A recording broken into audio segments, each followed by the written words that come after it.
ఈరోజైతే lunch box రెసిపీలో carrot rice అయితే తయారు చేసుకుందాం. చాలా రుచిగా ఉంటుంది.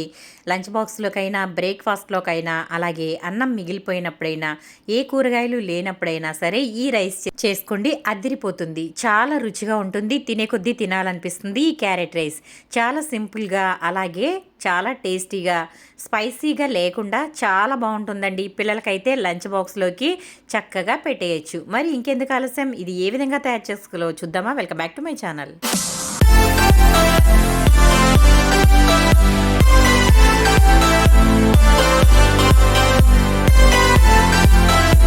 ముందుగా నేను ఇక్కడ ఒక 3 క్యారెట్లు అయితే తీసుకుని శుభ్రంగా చెక్కేసి, ఆ తర్వాత కడిగేసుకున్న తర్వాత దానిని తురిమేసి పక్కన పెట్టుకోవాలి. అలాగే చిన్న 2 ఉల్లిపాయలు, అలాగే 2 పచ్చిమిర్చిని సన్నగా చీలికలుగా కట్ చేసి పక్కన పెట్టుకున్నాను.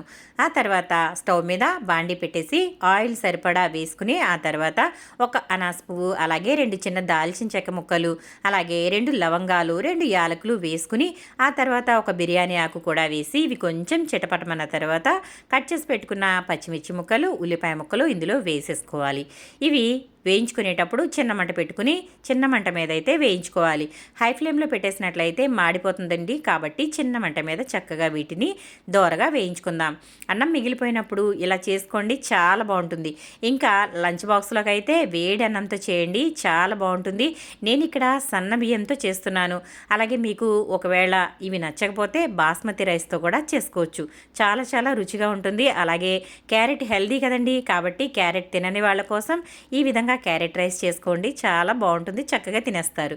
ఇప్పుడు ఈ పచ్చిమిర్చి, ఉల్లిపాయ ముక్కలు ఇవన్నీ కూడా ఇలా చిన్న మంట మీద ఒకసారి బాగా కలిపేసి, తర్వాత దాంట్లో ఒక చిన్న స్పూన్ అల్లం వెల్లుల్లి పేస్ట్ వేసుకుంటున్నాను.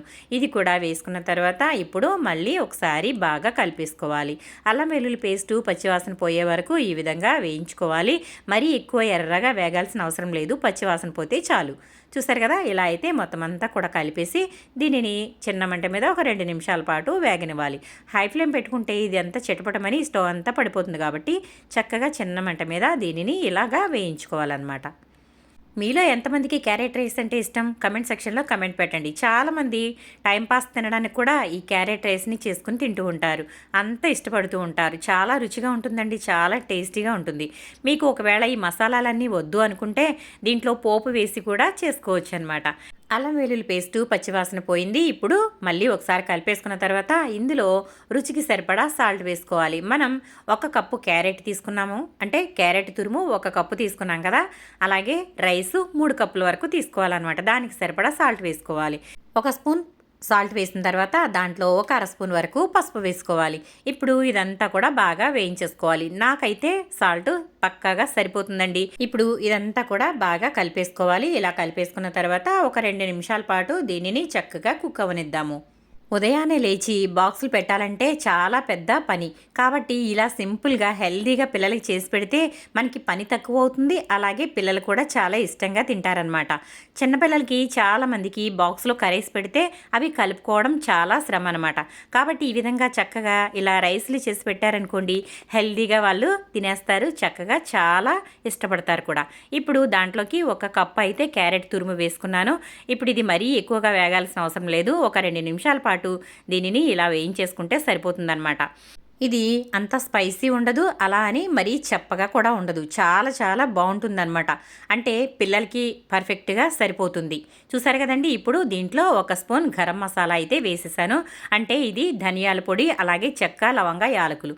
మరీ ఎక్కువ స్పైసీ ఉండదు కాబట్టి నేనైతే 1 స్పూన్ అయితే వేశాను, చిన్న స్పూన్తో వేశానండి. ఇప్పుడు ఇదంతా కూడా ఇలా బాగా కలిపేసుకోవాలి. ఇదంతా బాగా కలిపేసుకుని చక్కగా ఇలా అయిపోయిన తర్వాత దాంట్లో ఉడికించి చల్లారబెట్టుకున్న అన్నం అయితే వేసేసుకోవాలి. మనం లంచ్ బాక్స్లోకి పెడుతున్నాం కాబట్టి వేడన్నం అండి, లేదంటే కనుక మనం దీన్ని చల్లన్నంతో కూడా చేసుకోవచ్చు అనమాట. అంటే మిగిలిపోయిన అన్నం ఉంటుంది కదా, దాంతో కూడా ట్రై చేయొచ్చు, చాలా బాగుంటుంది. ఇప్పుడు ఇదంతా కూడా బాగా కలిపేసుకుంటే గుమగుమలాడే క్యారెట్ రైస్ అయితే రెడీ అయిపోయింది. చాలా తక్కువ టైంలో చాలా హెల్దీగా, టేస్టీగా అయితే చేసేసుకోవచ్చండి. ఈ విధంగా ఒక 10 నిమిషాల్లో మనకి ఈ రైస్ అనేది రెడీ అయిపోతుంది అనమాట. చూసారు కదా, చాలా బాగుంటుంది. మీరు కూడా తప్పకుండా ట్రై చేయండి. మీకు ఏ విధంగా వచ్చిందో కామెంట్ సెక్షన్లో కమెంట్ పెట్టండి. లంచ్ బాక్స్ రెసిపీగా మీకు ఇంకా ఏమైనా కావాలంటే కమెంట్ సెక్షన్లో కమెంట్ పెట్టండి.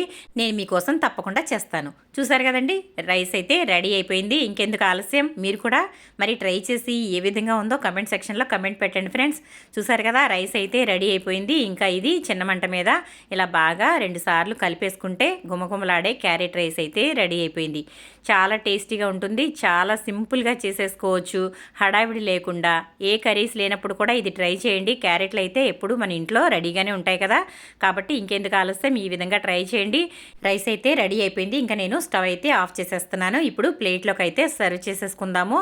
చాలా కమ్మగా ఉండే క్యారెట్ రైస్ అయితే చూసారు కదా, అసలు స్మెల్ అయితే మామూలుగా లేదండి. చాలా చాలా బాగుంది. మీరు కూడా మరి తప్పకుండా ట్రై చేసి ఏ విధంగా వచ్చింది అనేది కమెంట్ సెక్షన్లో కమెంట్ పెట్టండి. చూసారు కదా ఎంత కలర్ఫుల్గా కనిపిస్తుందో.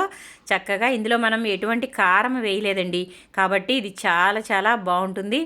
ఇదిగోండి రైస్ చూసారు కదా ఎంత కలర్ఫుల్గా ఉందో, చాలా బాగుంది. మరి ప్లేట్లోకి అయితే సర్వ్ చేసేసుకుందాము. ఇదిగోండి క్యారెట్ రైస్ అయితే రెడీ అయిపోయింది. ఇప్పుడు టేస్ట్ అయితే చూసేద్దాము. చాలా చాలా బాగుంది. నాకైతే ఎప్పుడు టేస్ట్ చేద్దామా అనేసి ఉందండి, అంత టెంప్టింగ్గా ఉంది ఈ రైస్. చూసారు కదా, చాలా సింపుల్గా ట్రై చేసేయచ్చు. మీరు కూడా పిల్లలకి లంచ్ బాక్స్లో చేసి పెట్టండి. సాయంత్రం వచ్చిన తర్వాత మమ్మీ చాలా బాగుందని చెప్తారు. చూసారు కదండి, రైస్ అయితే రెడీ అయిపోయింది. మరి వీడియో నచ్చితే లైక్ చేయండి, షేర్ చేయండి, సబ్స్క్రైబ్ చేయండి.